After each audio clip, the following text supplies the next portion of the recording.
Hola, avui us vull ensenyar 3 remeis casolans que són bàsics i molt senzills per quan estigueu refredats, amb congestió nasal, amb mal de coll. Jo són els 3 bàsics que utilitzo sempre i que m'han funcionat molt bé. Segurament ja els coneixereu, molts d'ells o tots, però potser sí que us podré donar algun consell més específic que us pot ser útil. Un d'aquests remeis és l'aigua de mar, o que també podria servir l'aigua dissolta amb sal marina sense refinar. Aquesta aigua de mar es pot comprar en qualsevol botiga dietètica. Aquesta és de 3 litres i té això per treure l'aigua, però també en trobareu amb ampolla de vidre d'1 litre. L'aigua de mar és molt útil tant per fer gàrgares com per diluir una part d'aigua de mar per 3 parts d'aigua dolça i es pot prendre directament, i també per fer banys nasals. Per fer banys nasals també podeu fer servir aquesta lota. Jo us ho recomano moltíssim fer servir aquesta lota, inclús millor encara que aquells esprais, perquè és important la quantitat d'aigua i la lota pot arribar a diferents racons. Amb aquesta lota també hi podeu posar aigua de mar una mica diluïda, o hi podeu posar aigua amb una cullera amb aigua amb sal marina sense refinar, que vindria al final ser el mateix que l'aigua de mar, la mateixa sal marina sense refinar que podeu utilitzar per cuinar. Aquesta és de plàstic, però també en trobareu de molt xules de ceràmica, tot i que es poden trencar. Us ensenyo com es faria la lota. Un cop hàgiu barrejat, per exemple, empleneu fins aquí d'aigua dolça i poseu aquesta cullerada de sal, barregeu, i després us heu de posar sobre la pica. Si aquí hi hagués la pica, doncs feu primer un costat posant el cap així de costat, i l'aigua que entra per aquest nas sortirà per l'altre. A vegades si hi ha molta congestió potser no sortirà, però va molt bé fer-ho igualment. Després l'altre costat així, i després podeu fer així, un costat i l'altre costat, i aquesta aigua sortirà per la boca, i això va molt bé per netejar tot el que són els conductes de nasofaringes. Bé, aquest seria un remei. Un altre remei seria el pròpolis. El pròpolis, doncs ja sabeu que és com un antibiòtic natural que va molt bé pel tema refredats i mal de coll. Jo l'utilitzo especialment només quan tinc mal de coll. Una opció és la tintura.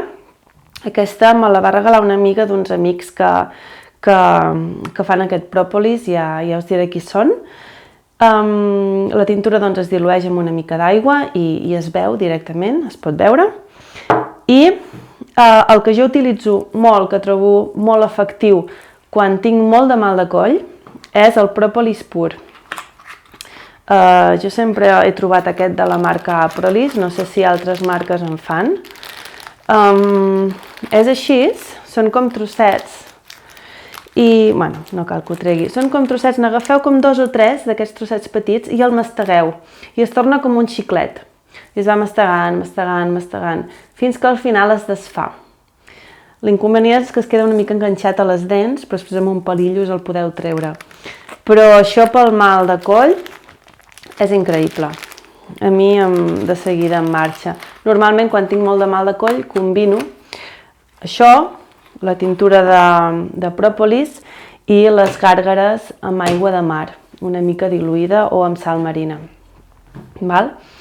I l'últim remei serien les herbes.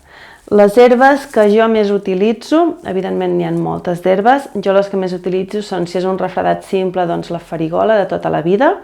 Si hi ha una mica d'irritació, o tos, una mica de tos, us recomano barrejar la farigola amb la malva, que la malva deixa anar un mucílag i ajuda a suavitzar tota aquesta zona.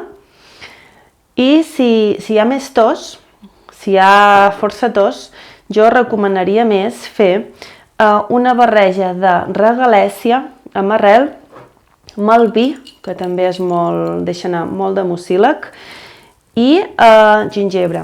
El gingebre sol també el podeu fer en infusió per un refredat, també té moltes propietats digestives i pel sistema respiratori. Sí, però jo el que us proposaria ara és per la tos fer una barreja, o pel refredat també, però sobretot per la tos, fer una barreja d'aquestes tres: regalèssia, malví i gingebre, que pot ser així fresc, o també el venen sec, com aquestes. Com que són tres arrels, doncs es deixen, primer es fa la barreja, i una cullerada per tassa d'aigua, i es deixa bullir 5 o 10 minuts, i després es deixa reposar uns 10 minuts més. I es cola i es pren. Després he portat aquí la llimona, ja sé que molta gent posa la llimona a la infusió. Jo la llimona, que també és un gran antimicrobià, té moltes més propietats si es consumeix tal qual, perquè al posar-se en contacte amb la calor, amb una infusió calenta, doncs ja es desactiven moltes propietats. Per tant, l'ideal seria que la poséssiu directament en una amanida, que també és perfectament saludable quan estem refredats, i així us la preneu directament, o si no, posar mitja llimona amb una mica d'aigua sola i ja està. Doncs bé, aquests serien els 3 remeis que jo més utilitzo i que us volia comentar per si hi havia algun producte o tècnica que encara no coneixíeu. Espero que us hagi agradat el vídeo i doncs no t'oblidis de clicar el like o de compartir-lo si creus que pot ser útil per molta gent. Fins aviat!